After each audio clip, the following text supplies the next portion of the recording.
сайн байцгаана уу та бүхэн. Энэ өдрийн амар амгалан айлтгая. Тэгээ би маш товчхон гэхдээ их ойлгомжтой энгийн байдлаар тайлбарлах юм аа энэ сэдвээр. Өөрөөр хэлбэл нийтдээ 90 оноос хойш өнөөдрийн хүртэл монголчуудад байгаад байгаа нэг мөнгө хүүлэх тогтолцоо байх ёстой юм шиг. Үнэхээр бид нар ядуу зүдүү учраас зээлийн хүү өндөр байх ёстой юм шиг энэ тариг угаадаг, мулждаг гадаад дотоодын мөнгө хүүлэгчдийн залилан тэрнээс нь бид нар яаж мустахын гэдэг арга шийдэл жорыг хэлж өгөх юм аа энэ илтгэл. Энэ бол үнэхээр чухал юм аа. Яагаад тэгэхээр үнэхээр одоо цаг нь болсон юм шиг байна. Миний би одоо 20 жил тайлбарлаад тэгээ одоо ямар ч байсан нэг юм хүмүүс сонирхоод энэ асуудал энэ явж явж мөнгөний бодлогондоо байд юм байна. Тиймээс шин төр засгийг бид нар намуудыг солиод, хүмүүсийг солиод, нам дотор нь бүлэглүүдийг солиод амжилтанд хүрэхгүй юм байна гэдгийг ерөнхийдөө нэг зөв мэдрэхүүгээрээ мэдрээд эхэлчихсэн. Одоо тэр мэдрээд байгаа юм би яг ийм гэж мэдүүлж мэдлэг болгох гэж энэ нэтгэлийг тавих гэж байгаа. Одоо бид нар ч гэсэн монголчууд маань намжархаа болоод яг энэ шинэ мөнгөний бодлого гэдэг байгаа нийт монголчуудын эрх ашгийг их нутгийн бүтнээр нь авчулдаг, байгалийн баяргийнх нь эзэн байх, хувь тавилангийнхаа эзэн байх, барьж бүтээсэн байшин барилга өмч хөрөнгийнхаа эзэн байх, төлж байгаа татвар төсвийнхаа эзэн байх, тэр эрхийн өгөх нь шинэ мөнгөний бодлого гэдгийг тайлбарлаж өгөөд тэгээ үүнээс нь үндэслээд цаашдаа монголчууд хөгжих шинэ хөгжлийн эдийн засгийн загварыг хамтарч гаргацгаагаад тэгээ шинэ төрөө байгуулах гээд тэр одоо яг Трампын мага гэдэгтэй адилхан Монголоо дахин шинээр хүчрэг болгох энэ суур мөнгөний онлын гаргалгаа шийдэлтэй хилээд өгөх цаг нь болцсон гэж үзэж байгаа учраас өнөөдрийн илтгэлийг тавьж байгаамаа. Тэгээд та хүрэлцэн ирсэн та бүхэндээ юуны зүнд их баярлалаа. Их олон сайхан хүмүүс ирцгээсэн байна. Агуу юм гэдэг энгийн байдаг, энгийн юм гэж агуу байдаг. Хүмүүс бодохтой ингээд тийм нэг дэлхийг төхнүүлдэг Нобелийн шагналт, Нобелийн эдийн засгийн шагналтаа тийм эдийн засгчид шийддэм бах. Бид нар шийдэж чадахгүй мэй. Тэр яриад байгаа янз бүрийн мөнгөний бодлого, монетарист бодлого, инфляц, дефляц гэдэг юмнууд бидэрт хамаагүй гэж андуурдаг. Эдгээр нь бол их тохиолдолд дандаа залилан байдаг. Энэ долларын эзэдийн бодож олсон залилан дараа нь тэрийг хэрэгжүүлдэг энэ ч одоо бүр яахаас буцхаа болцсон энэ нэг банкны эзэд олигарх бүлэглүүдийн уваагүй үйлдэл хоёр нийлээд ингээ 34 жил Монголыг биднийг өрөнд оруулаад бүх юм л өөртөө байгаа тгийг тайлбарлах учраас тань маань ч гэсэн анхааралтай сонсгоо ийм энгийн юм байсан юм уу гэж сүүлдээ сонсоод тахаар очих юм аа. За тэгээд гарчиг маань мөнгө хүүлэлтийг усах шинэ мөнгөний бодлого. Ерөн зөвхөн энэ мөнгө хүүлэлт маань бүр хуулигдсан тогтолцоо болчиход байгаа. Манайхан тогтолцоо гэрээс анзаардаг байна. Тогтолцоо гэдэг бол хуулиуд. Энэ хууль одоо өнөөдөр ингээд өнөөдрийн оюун эрдэнэт бол энэ учрыг олохгүй. 91 онд яг энэ Америкууд долларын эзэд орж ирээд Монгол улсад бүтцийн өөрчлөлт хийгээд 91 онд Монгол банкны хуулийг, 91 онд Арилжааны банкны хуулийг батлаад тэгээ 95 онд хадгаламжийн тухай хууль гэдэг энэ мөнгө хүүлдэг тогтолцоог өнөөдөр бүтэн тогтолцоо болгоцсон энэ хуулиудыг хийж хахад одоогийн залуучууд байгаагүй байхгүй 80 оны хүүхдүүд. Дөнгөж одоо 10-аад настай хүүхдүүд байсан. Би тэгэхэд яг эд өөрөө 27, 28 настай бизнес эхэлж исэн улс төр бизнесийн идэвхтэй байсан хүн.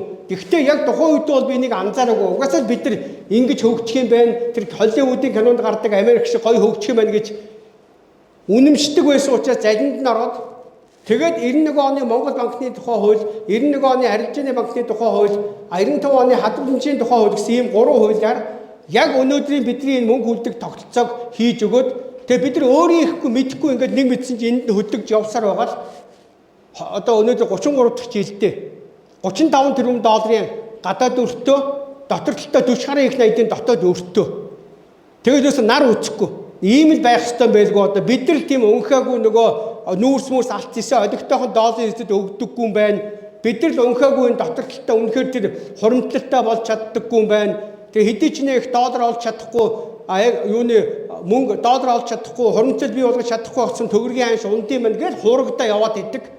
Энэ бол зүгээр маш сайн бодож олсон зүгээр л бидний имийг авч тэрүүгээр баталгаажсан доллар хэвлээд бид нар зээлчдэг. Тэрийн дотор талд нь хянж хэрэгжүүлдэг энэ Монгол банк гэдэг тэр долларын эзэдийн олон улсын валютын сангийн хяналтанд байдаг нэг контор бүтэц Монголын төрд хамаа байхгүй дараа нь тэрийн хувийн банк гэдэг нэртэй компани тусгай зөвшөөрөл авцсан. Ийм хувийн компани дамжуулж хэрэгжүүлдэг. Тэгээд тэрийг хийхдээ хамгийн чухал юм нь ерөөсөө хадгаламжийн тухай хуулиар хадгаламж эзэмшигчдэл мөнгө хийж байгаа хүмүүсд Монгол улсын эдийн засгийг авч явж байгаа бурхад юм шиг тайлбарладаг. Нэг ийм залилангийн юмыг хуулиар хийж өгөөд хийцэн байгаад байгаа. Мөнгө хадгаламж гэдэг тодорхойлт юм байдаг. Тэгээ банк Монгол улсын болон гадаадын иргэн харьяалгүй хүн хуулийн этгээдийн мөнгө хөрөнгийг тэдгээрийн хүсэлтийн дагуу гэрээний үндсэн дээр хадгалж түүнд хүү төлж болно гэж байгаа. Одоо шинэ манай энд байж байгаа хүмүүс бүгд мэдж байгаа да. Хадгалах гэдэг нь зүгээр хадгалахыг хэлнэ шүү дээ. Хүний хадгалуулсан мөнгийг хүүтэй зээлж ивэл тэр зээл болохгүй юу? Гэтэл ингээд зайлдаад хүү төлж болно гэдэг ингээд тэгээ одоо бүх хүмүүсийн тархинд юугаар суудсан гэхээр хүүтэй хадгаламж гэдэг. Банкны эзэд хүнээс хүүтэй хадгаламж буюу зээл авах болохоор хүүтэй хадгаламж гэж нэрлэлцдэг. Ямар ч барьцаа өгдөггүй. Тэр хүмүүсээс авсан хүүтэй хадгаламж нэртэй зээлийг буцаагаад тэр эзэдэн зээл болохоор барьцаа нэхэд ингээ хүүдээ суугаад идэг. Тэгэхээр анхны энэ хуулийн тодорхойлолт ихлээр зайлдаа эхэлсэн байж байгаа. Түүнд хүү төлж болно. За тэгээ банк эрх үүхийн хуулийн этгээдийн мөнгө хадгалах төлбөр тооцоо гэдэг ингээд за энийг ерөнхийдөө нэг үзэх юм бол яг энэ хуулиар банк гэдэг тусгай зөвшөөрөлтөй хувийн компани голомтын баясгалангийн худалдаа өглийн сагад эрдэнэлийн хувийн компаниуд би ч гэсэн өөрөө банкны эзэн байсан хүн.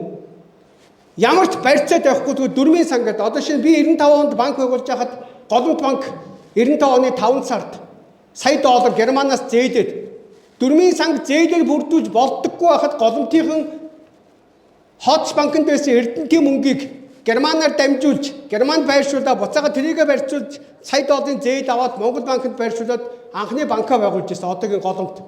Би өөрийнхөө шууд сая доллараа бэлнээр нь төлөөд доллар 400 байхад тухайн үед банкны дөрмийн сая доллар байхад ингээ банкаа байгуулж ирсэн. Минийхийг 3 сард хурлаар орох байх чинь тухайн үед гуйгаад Монгол банкны ерөнхий боломж амц Англид байж байгаа хооронд гяс зөвшөөрлө гаргачих гэсэн юм аа. Одоо энэ баясаа гол энэ цагаан ачид их тэнтрээ над дээр ирж гуйгаад чинийх бол тэртээдгүй ямар ч асуудалгүй мөнгөө чи дараагийн хурлаар нь ирэхэ авчаач явах уу? Бид нар одоо бидний мөнгө чи зээлийн мөнгө хууль зөрчсөн учраас болохгүй байна гэж хэлээл тэгээд шууд за тэгдэг миний мөнгө хамаа ямар тэгдэг та нар бид тухайн үед үнэхээр л хувийн компаниуд улс орны эдийн засгийн авч явах юм байна. Хувийн банк байгуулад улс орныхоо хөгжилд нэмэр болох юм байна гэж үнэмшдэг байсан учраас тэгдэг гэж хэлээд тэгээд Голомтынхан 5 сард та нар архив ухаад үзээрэй. 1995 оны 5 сард Голомт банк зөвшөөрлөө авсан байгаа.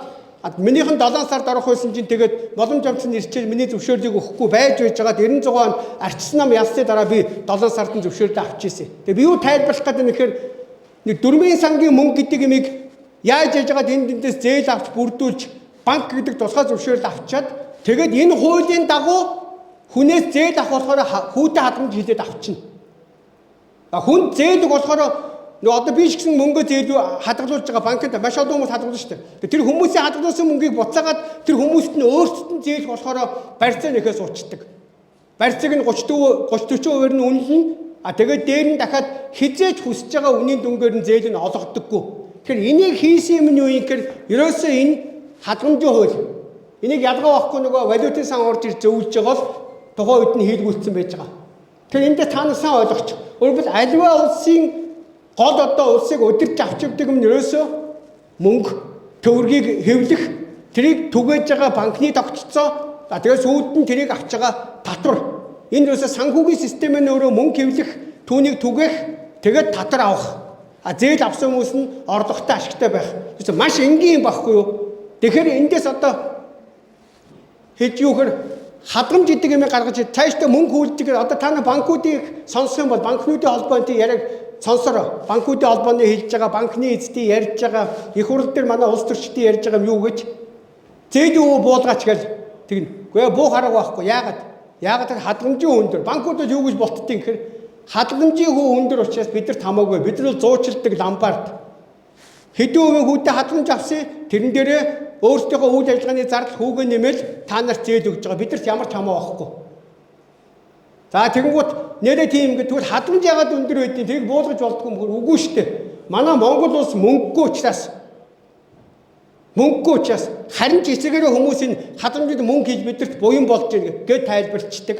Тэгээд нөгөө энэ талын ямиг ерөөсөө мэддэггүй нөгөө оюун эрдэнэ хөрөлсөх хүн одоо хэн байдгийг элбэг дөржин Женкон бүгдээрээ мухарчдаг. Нэрээ тийм юм бах гэдэг. Гэтэл үгүй байхгүй. Одоо би нэг шаашаа тайлбар та хэллээ. Монгол банкны 91 оны хуулиар Монгол банк нь өөрөө Монголын төрөөс хараат бус. Тэрийг юу гэж тайлбарлалт юм гэхээр засгийн газар нь өөрөө мөнгө хэвлэдэг байх юм бол хүссэн хэмжээгээр мөнгө хэвлээд инфляц болчт юм аа.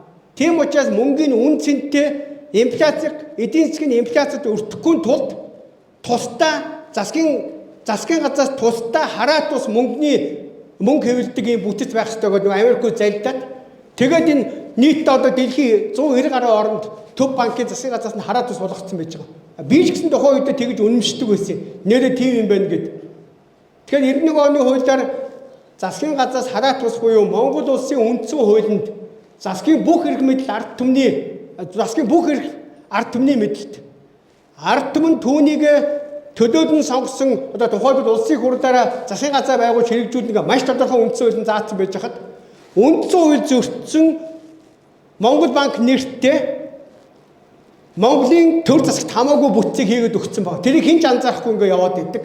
Дараа нь 91 оны арилжааны банк гэдэг хуулиар саний хэлдгээр тусгай зөвшөөрөл аваад нэг дөрвийн сангийн тодорхой мөнгийг энэ тэндээс зээж авч хийж бүрдүүлчихэд тэгээд дураараа дурагддаг юм банк нэртэй хувийн компанийг бий болгоод өгсөн хуульчлалаар тэгээд дараа нь тэр банкуд нь хүмүүсээс ямар ч барьцаа тавихгүй юу ч байхгүй зүгээр зээл авахыг хадамжид нэрлээд явахаар ингээ хуулийн зохицуулт хийцэн байж байгаа.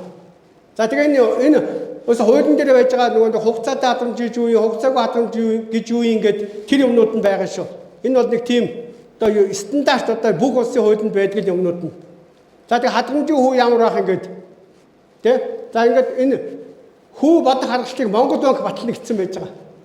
Тэндээ дахиад ингээд нөгөө бүх энэ хууль тогтолцоогоо үзээд явхаар явж иж бүх юм дахиад Монгол банктай холбогдчихно. Нөгөө хадамжийн хүү чинь зах зээлийн эрэлт нийлүүлэлт гэдэг юмараа биш Монгол банк батлаад явцдаг. Буюу Монгол банкын хэн удирдтыг нөгөө долларын эзэд валютын сан яг тэр загвараа хийгээд өгсөн байж байгаа. Сонирхолтой юм нь ингээд хадамжийн хүү өндөр байна гэж үе үеийн засгийн газар нөгөө жил 6 сарын настай ерөнхий сайд нар чинь ордилтол байдаг. Тэгсэн мөртлөө нэг юм анзаардаг үн үехээр засгийн газар нь өөрөө мөнгө хүүлдэг буюу нөгөө хадамж байршуулдаг субъект болцсон байгаа. Засгийн газар яаж мөнгө хүүлдэг гэж нийгмийн даатгалын багц хууль. За тэгээд энэ хууль нь яг ингээд урт юм чи уншаад явах юм. Энгийн логикоор тайлбарлахад та биднээс авч байгаа нийгмийн даатгалын татврын мөнгийг буцаага засгийн газар нь хүүтэй хувийн нөгөө арилжааны банкуудаар байршуулчихад байгаа байхгүй да. Тэгээ би олон тайлбарсан. Засгийн газар та нар хэрвээ хүмүүсийн ирээдүйд буцаагаад авна гэж хадгалуулсан тэтгэврийн мөнгийг энэ хуулийн дагуу арилжааны банкн дээр хүүтэй байршуулад байгаа юм бол тэгвэл тэр олсон хүүгийнхаа ашигын хэмжээгээр хүмүүсийнхаа тэтгэврийг нэм. Эсвэл цалингийн нэм.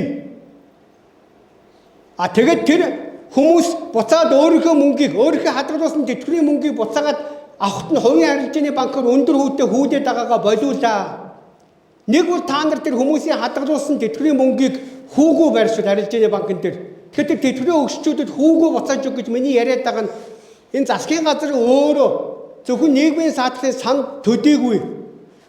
Одоо ингээд банк дээр яж байгаа хадгаламж гэдэг юм чинь задгааг нь харах юм бол яг Монголын ард түмний хадгаламж бол айгүй бага байхгүй да.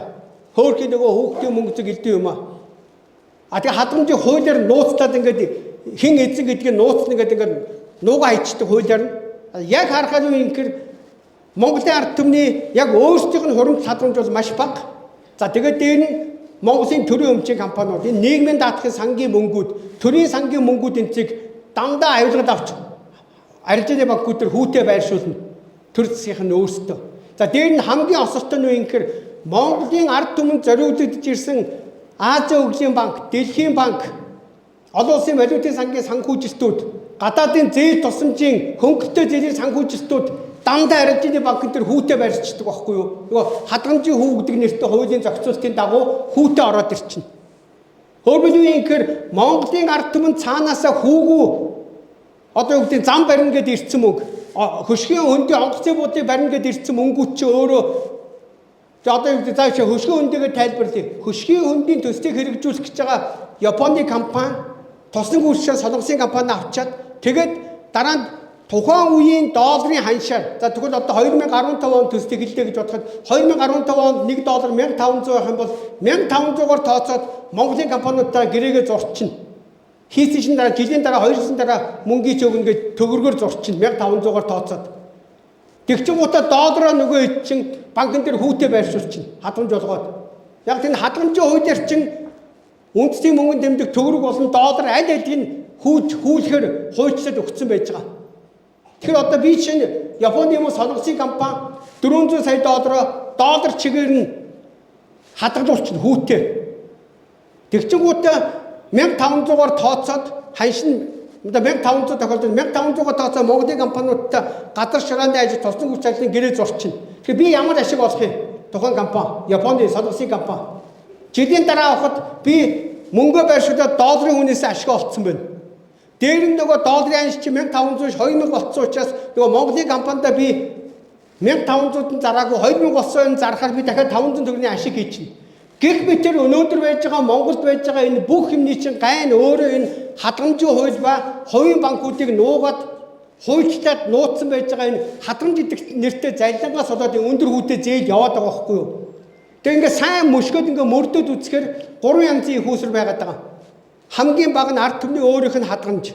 Дараа нь Монголын ард түмэнд зориулагдсан засгийн газар төрийн компаниуд болон тэднийг барьцааж авсан зээлүүд, зээлийн их хүүслүүд бүгд хүүлэгдэнэ.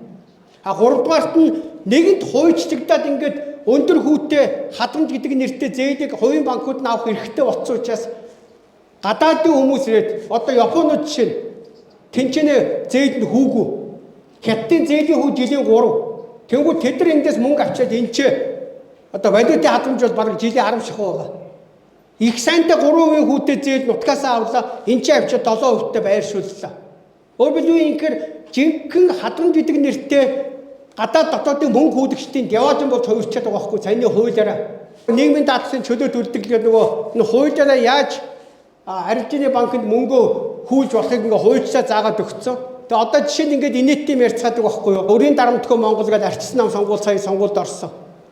Өөрчин өөрөө яг саяны энэ тогтолцооноос үүсээд байгаа болохоос биш. Зүгээр нэг тийм одоо юу гэдэг нь хүн ингээд нэг би нэг өндөр хүүтэй зээл авто тэрийг нэг хэдэн өөр буулгаад өгөө гэж ярьсаас болохгүй байхгүй да. Яг бүтэн тогтолцоогоор би одоо тэр сая түрүү та нарт тайлбарласан засгийн газар мөнгө хөрдөг болсон гэдэг нэг жишээ. Яг эндээс ингээд нэг юм та нар анзаараарай. Нөгөө энэ статистикуудыг энэ тэндгүү нуудаг болцсон. Монгол банк статистикгүй энэ тэнд аягүй сайн нуучна. Хүн ингээд нэлээд сайн ухчиж олж авахгүй бол гол нь зарчим тайлбарлаад байгаа. За энд бол ингээд хараа нийгмийн даатгалын орлого 1.7 буюу 1.8 их найчгүй төгрөг байгааз жишээ нь. Тэгэхээр ийм 1.8 их найт төгрөгийг л жишээ нь арилжааны банкуд дээр засгийн газар хүүтэй байршуулчихж байгаа гэсэн үг байхгүй юу? Төсвийн орлого 11 их найт байхад бараг 1.8 буюу 13% нийгмийн даатгалын мөнгө байгааз. Тэгэхээр би энэ шүү тайлбарлахаар засгийн газар өөрөө хүүтэй мөнгө хувийн арилжааны банкнд байршуулчаад тэр нь өөрөө цаашаа зээлийн хүү өндөр болох суур нөхцөл болчиход байгаа байхгүй юу? Тэгэхээр засгийн газар энэ мөнгийг хүүтэй байршуулдаггүй бол тэгвэл тэр банкуд ирээд байгаа шиг зээл чи өөрөө жилийн 1-2 дөө буугаад ирэх байхгүй да. Банкуд бол юу гэж ярьдгийг гэхээр хэрвээ засгийн газар болон Монгол банк их үүсвэрээ хүүгүү өгөх юм бол бид нар үйл ажиллагааныхаа зардал тэгээд ашиг нэмээд жилийн 3-аас итэхгүй өгч болно гэж ярьдаг байхгүй банкуд өөрсдөө. Тэгэхээр жишээ нь энийг Чимдийн Хүрэлбаатар мэт одоогийн сангийн цай Жавхлан мэт цэвэрэн неолиберал монетарист онол тархин угаадагдсан тийм мухар зүсгтэй хүмүүс үний юм шиг хийгээд идэг. Тэгээ өөртөө ингээд засгийн газрынхаа чөлөөт их үүсрүүдээ бүгдийг арилжааны банкн дээр хүүтэй байршуулчаад тэгээ хамгийн инээдтэй нэргээ та надаа сая Улаанбаатар хот 500 тэрбум төгрөгийн бонд гэдэг нэртэй өрийн бичиг гаргаад зээл авсан. Одоо 500 сая доллар жилийн 775% хүүтэй зээл авч байгаа. Гэхдээ өөртөө мөнгөө хүүтэй байршуулчаад буцаагаад өөртөөгөө мөнгийг арилжааны банкны ашиг нэмсээр буцааж өөртөө зээл аваад байдаг байхгүй юу? Ийм гаж тогтолцоотой. Яг ингээд бүх юмыг ухаад байвал дандаа ийм нөгөө энэ олон жил нөгөө хүн төрөлхтөйг мөлжөө залтай сурцсан долларын эзчин уус болгонд иймэрхүү залтай технологи нөгөө програмыг хийж өгөөд тэг өөртөө нь ингээд явцдаг. Энэний учрыг олдог хүн байхгүй. За одоо энийг бол Хүрэлбаатар Чимдийн Хүрэлбаатар сайхан тайлбарлаад зүгээрээ цөмөрөө нийгмийн даатгалын сангаасаа жоохон ашиг олоод тэрүүгээрээ цөмөрөө төсвөө хувааж аваад одоо сая төсөв дээр бөө хэрүүл болж штэ. Тэрэн шиг явъя гэж тайлбарлаад идэг. Тэгмүүд нөгөө үеийн ерөнхий сайдмуудууд нь юугаач мэдэхгүй тэгэл нэг одоо Санжийн Баяр гэдэг юм уу хэн гэдэг нөгөө жилийн 1.6 жилийн настай ерөнхий сайдмар чинь энэний учрыг олох хүн өрөөсө гардаггүй. Угаасаа улс төрд байж байгаа энэ ерөнхий сайдм ерөнхийж болж байгаа хүмүүс чинь дандаа сонгодог ихэнх нь цүнх хөрөгчд байгаа. Одоо 4 дахь үеийн цүнх хөрөгчдэр явж штэ. Хамгийн анхны цүнх хөрөгчдэр байсан. Нэг 2000-аад он тавьчихсан. Тэ? Одоо саянд баяр мэтийн ихний цүнхөр ихчээд цэвэр намаар яваад ирсэн. За хоёр дахь ээлжийнх нь болохоор хөрс гинтийн мэтийн цүнхөр ихчээд, гурав дахь нь оюун эрдэнэ мэтийн цүнхөр ихчээд, дөрөв дахь нь энэ одоо саяны сонгуульд ороод байгаа залуучууд шүү дээ. Тэд нар ерөөсөө энэ эдийн засаг бизнесийн ойлгож юуч байхгүй. Цэвэр намын сүлжээгээр цүнх өргөчээр дээш албан тушаал авч гарч ирж байгаа учраас энэ мэнийг ойлгох юм байхгүй. Тэгээ яг энийг хийдэг нэг олон улсын валютын сантай хамт энийг хийдэг тэр Чимдийн Хүрлбаатар мэтийн одоо сангийн сайд Жавхлан Монгол банк сангийн яамныхын энэ төргээд дандаа энэ юмыг ингээд бүр тожиг давтдаг. Тангад ном шиг ярьдаг хүмүүс нь болцсон. Тэгээ тэднийхээ үгэнд ороо яваад идэг. Тэр эндээс харалта зүгээр энгийн нэг статистик 2023 онд нийгмийн даатгал тэр улаанаар зурцсан байж байна. 1.8 их найчгүй төгрөг бидрээ татварт авчаад буцаагаад одоо хүүтэй арилжааны банкнд байршаад арилжааны банк нь энийг хэнд зээл өгөх юм. Аль улс төрийн намд өгөх юм. Тэ хэдэн хувийн хүүтэй өгөх юм. Сонгуульд хэнийг дэмжих юм. Шүүх прокурорууд хэдэн хувьтай өгөх ингэдэг арилжааны банк шинийг шийдээ суугаад байгаа байхгүй юу? Инфляцтэй тэмцэхийн тулд гэж байнга ярьж байгаа. Өөсөө та нар сангийн яамныхан Монгол банкны ярих юм бол инфляц гэдэг тийм мангасуудыг тэрнтэй тэмцэнэ гэдэг. Гэтэл яг бодит байдалтай харахаар инфляц нь өөрийн эдрийн буруу явуулаад байгаа мөнгө санхүүгийн бодлогын үр дүн байдаг, татрын бодлого. Өөрөөр ямар ч энгийн хүн одоо би чинь талхуу үйлдвэрлэдэг юм уу, ус засах юм уу, одоо уурхай ажлууд нь хамаагүй. Надад санхүүгийн өртөг гэж байгаа даа. Зээлийн хөө, татвар, ханшийн алдагдал, тэ авирлал. Би ямар тохиолдолд энийг төлж байгаа байхгүй. Тэгээ эн чинь өөрөө өнөөдөр санхүүгийн өртөг буюу энийгээ дараа нь би нөгөө үйлдвэрлэж байгаа талах ч юм уу. Тэгээ хүний ус засаж байсан дулаан цахилгааны үн ямар байгаа өсөх юм бол би ус засаж байгаа үнэ нэмнэ. Гэх мэт ингээд бүх бараа үйлчлэгээний үнэнд нөлөөлж байгаа юм чи өөрөө санхүүгийн өртөг. Тэгэхээр одоо шинэ инфляцийн санхүүгийн өртөг гэхээр барааны үнийн өсөлт тэ энэ өөрөө төгрөгийн цэнгүүдэл. Тэгэхээр одоо төгрөгөн дээр бас нэг ойлголт байгаа даа. Төгрөгөн дээр альва юм бүх юм дээр нь өртөг үн цэн гэж. Өртөг бол 100 төгрөг хэвлэнэ үү, $100 хэвлэнэ үү, тэрийг 20,000-д нэрлэнэ үү, цаас будаг нь яг адилхан нь бол өртөг. Эсвэл компьютерийн дэлгэцэн дээр 1000 төгрөг гэж бичнэ үү, тэрүүн төгрөг их найт төгрөг гэж бичнэ үү, яг адилхан зүгээр л үйлдэл нь адилхан өртөг. А үн гэдэг нь бол тэр нэрлэж байгаа тоон. Цаасан дээр 100 гэж биччих юм уу, 10,000 гэх юм, 20,000 гэх юм уу, $100 гэх юм уу, $5 гэх юм, энэ бол үнэн. А яг бодит байдалтай дараа нь тэр үнэн нь өөрөө бараа таваартайгаа яаж харьцаж чинь тэр нь цэн байхгүй юу? Тэгэхээр бид нар ингээд баян барааны үн өснө гэдэг нь бол төгрөг өөрөө нэг үнэлэгдсэн үннээсээ доош буугаад цэнгүй болоод байна гэсэн үг. За тэгэхээр монетист онол буюу одоо энэ манай Монгол банкыг удирдах байгаа долларын эзэдийн онлоор бол зах зээл дээр мөнгө илүүтгэхээр инфляц болтыг гэж худлаа тайлбарлаад идэг. Өнөөдөр монголчуудын хамгийн том проблем бол мөнгөний дутагдал. Эсвэргээрээ бүгдээрээ мөнгө хайдаг. Тэгээ өндөр хүүтэй мөнгийг биенээсээ зээлдэг. Тэр өндөр хүүтэй зээлж байгаа мөнгөний тэр хүүчин өөрөө инфляц буюу энэ төгрөгөө цэнгүүдүүлээд байгаа болохоос биш. Монголчуудын мөнгөөр ингээд бүр тэгээ халгид салгаад бүр мөнгөө багтааж ядаад хаа чамаагүй юу чамаагүй үн зодож хоорондоо боловсруулж аваад байгаа асуудал биш шүү дээ.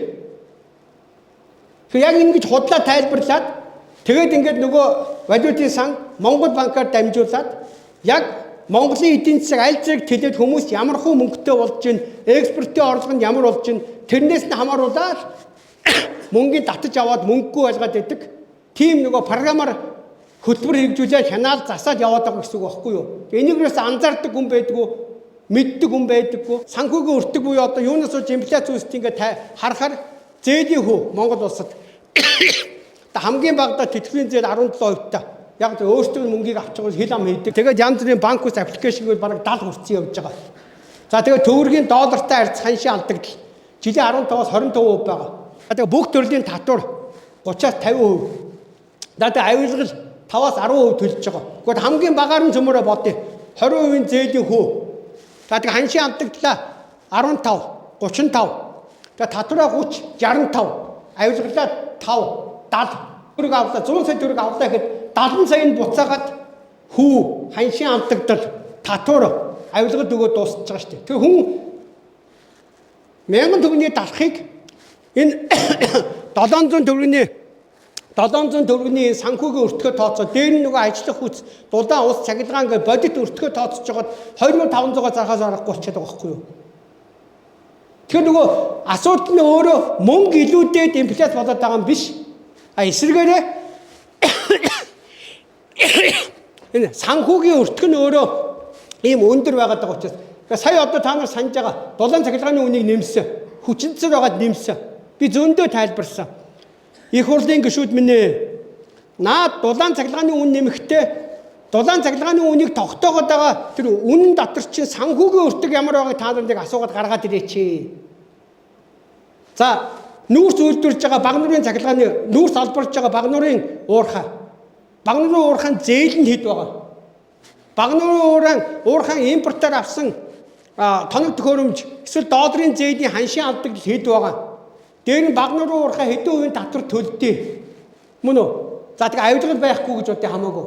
Гэхдээ энэний тооцоод Багнуурын уурхай нүүрсийн. За тэр нүүрсийн тээвэрлж байгаа Улаанбаатар төмөр зам хэдэн хувийн зээл төлөөд байгаа? Ямар ханшийн авдаг төлөөд? Ямар татвар төлдөг? За дараа нь тэр тест ачаагүй тестийн тэр нүүрсээр нь цахилгааны үйлдвэрлэлээ, дулааны үйлдвэрлэлээ. Тестийн зээл нь хэд байгаа? Ханшийн авдаг хэдийг үүрдэг? Доолын зээлнээс татвар хэдийг төлдөг? Дараа нь тэрийн тэр цахилгаан шугам сүлжээ түгээж цахилгааны. Тэгвэл тэр дахиад хэдэн хувийн зээлтэй хүүн хэдий? Татвар хэдийг төлдөг? Ханшаал хэдийг хүлээдэг? Гүцэр хаалт нэгэн дээр нь ингээд 70% санхүүгийн өртөгтэй Багнуурын уурхайн 70% санхүүгийн өртөг. Төмөр замын 70% санхүүгийн өртөг. Тээцийн 70% санхүүгийн өртөг. Түгээх сүлжээний 70% санхүүгийн өртөг гэр чинь 300-д 200 дөө болчиход байгаа үстэй. Гэхдээ наадхаа бүгдийг буудахаас битээ наад хэдийгээ бүгдийг эцэг хэрэгж болсон ядарсан ард түмэндээ үүрлээд байгаа чи гэж зөндөө тайлбарсан. Тэгэл хүчнтэй нэмчихлээ шүү дээ. Мөн үү? Тэгэхээр эндээс би тайлбарлах гэхээр яг өөрөөсөө Монгол улсын өнөөдрийн бүх энэ ядуурл хэцүү амьдрал хэцүү болж байгаа их нутгаа алдаад байгаа өөр ширэнд байгаа бүх юм чи явж иж ерөөсөө санхүүгийн өртөнд байгаад байгаа байхгүй юу? Тэгэхээр энэ санхүүгийн өртөг чи суур юм нь ерөөсөө энэ зээлийн хүү. Энэ зээлийн хүү байх ёстой юм шиг яриад идэг. Сая нэг талаас нь та нар засгийн газрын өөрөө болон Монголын ард түмэн зориулсан гадаадын зээл тусламж дээр нь нэгэнт ингээ хадамжийн үг нь өндөр Монгол банк тогтоочдөг учраас гадныхын ирж яаж тэр юу мөнгө хүүлээд байгааг тайлбарлалаа шүү дээ. Энэ хамгийн чухал юм шиг. Энийг та нар ингээд сайн сонсоо ойлгочих юм бол ер нь яг бидний мөнгө хүүлээд байгаа үндс юм ойлголцоо болчиход байгаа. Яг энэ тогтолцоон дотор 3 оролцогчтой юм загвар байгаад байгаа. Арилжааны банк. Өөрөөр банкны үйл ажиллагаа эрхлэх тусгай зөвшөөрөл авсан хувийн компани. За энд нь Монгол банк. Тэгээд одоо тэр Монгол улсын ерөнхийлөгч улсын хурлын засгийн газраа бидний төр засаг гэж нэрлэдэг байгаа чинь тэрнийг бүтэц. Ийм 3 оролцогчийн дунд л үйл явдал өрнөд байгаа. Тэгээ энэ дундаас хамгийн одоо эмгэнэлттэй нь одоо бидний 4 жилдээ өстө боо адаа хэдэн болж бараг бие биенийхээ амиар хоорондоо тэрсэлдээр жагсаад цуглаа элдвэн болоод нэг 4 жилдээ сандал суудлаа болоолтаа сольдог улсын хурлын засгийн газар чинь хамгийн бага үүрэгтэй татврын алба байгаад байгаа. Татврын алба. Өсө татвар цогдуулдаг, тэрийг татвар төсөө бүрдүүлдэг, тэгээд тэрийг хувааж авдаг. Яг жинхэнэ хамаг имийг шийддэг нь энэ хувийн арилжааны банк толгойд ягараа суудсан байж байгаа байхгүй юу? Өөрөөр хэлбэл тухайн улсад очиод хувийн арилжааны банкыг байгуулчаад түүгээр нь дамжуул тухайн улсыг удирдах хамгийн амархан байдаг учраас энэ долларын эзэд тэнэг биш. Яг түрүүний миний хэлдэг 1991 онд ирж хамгийн түрүүнд хийсэн шинжилт нь хувийн арилжааны банкны хууль байхгүй юу? Гэхдээ та наадыг харах юм бол айгүй инээдтэй дараа. За нөгөө засгийн газар чи ингээд тараа. Эндээс бас дахиад ийм санхүүгийн хэллэгүүд нь дандаа тийм гуй уусан залилсан хэллэгүүдтэй. За засгийн газар хүүтэй хадгаламж болгоод нөгөө нийгмийн даатгалын мөнгө хувийн банк руу өгч чинь. Тэгвэл хувийн банк руу өгч байгаа хүүн одоо засгийн газар нийгмийн даатгалын сангийн мөнгө хувийн банк руу өгч байгаа хүүн өөрөө Монгол банкны бодлого хүү байна. Одоо эндээс яг нөгөө цэвэр яг нөгөө бүр яаж энэ долларын эзэд бидийг залилдаг гарч ирж байгаа. Тэгээ хүмүүс ойлгохдоо Монгол банк өнөөдөр төгрөг хэвлээд за тэгээд тэр Монгол банкны бодлого үүдэг нэрээр зах зээл рүү нийлүүлдэг тийм бүтэц байна гэж андуураад идэг байхгүй юу? Гэтэл Монгол банк төгрөг одоо хэдийн хэмжээний доллар бүрдсэн тэрэнд нь таарсан төгрөгийг өөрсдөө валютын сангийн тогтоож гисэн арга хэмжээ парламент дагуу ханшийн банк долларын ханшийн чангалсан төгрөг нийлүүлчихэд хамгийн хорлонтой нь Монгол банк өөрөө үнэт цаас гэдэг нэртэй. Үнэт цаас гэдэг нэртэй байгаа Монгол банкны үнэт цаас гэдэг. Гэтэл энэ бодит байдалтай өрийн бичиг. Үнэт цаас гэдэг нэртэй өрийн бичиг гаргаад тэгээ бодлогын хүүгэд нэрлэгддэг зээлийн хүүгээр зээл авчиж байгаа байхгүй юу? Монгол банк ч. Өөр одоо эндээс энгийн тайлбарлал за би одоо засгийн газар нийгмийн даатгалын мөнгийг хувийн арилжааны банкнд байршууллаа. Жилийн 13% хүүтэй. Тэр 13% нь юундаас бүрдэж чинь гэхээр Монгол банк тэр 13% хүүгээр нь буцаага тэр мөнгийг чинь Монгол банк зээлээр авчиж байгаа байхгүй юу?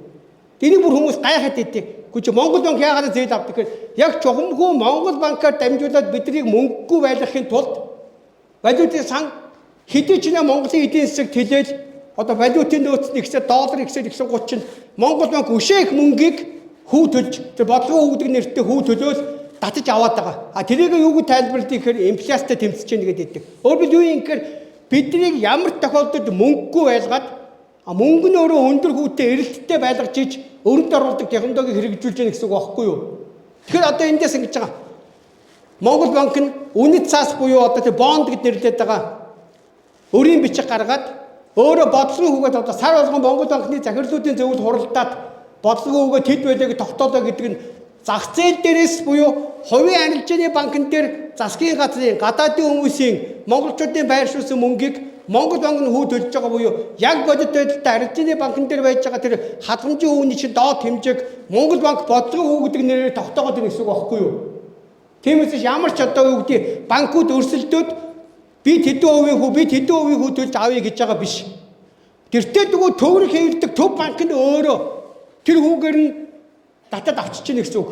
За тэгээд өнгөрсөн онд 24 онд одоо 9 сарын эхний 3 удирлын байдлаар Монгол банк нийтдээ 9 их 80 төгрөгийг зээл авсан байгаа байхгүй да хувийн арилжааны банкудаас. Гэхдээ монголчууд тань бодлоо. Бид нар яаж мөнгөтэй байх юм? Хүмүүс яаж н орон сууцнд орох юм?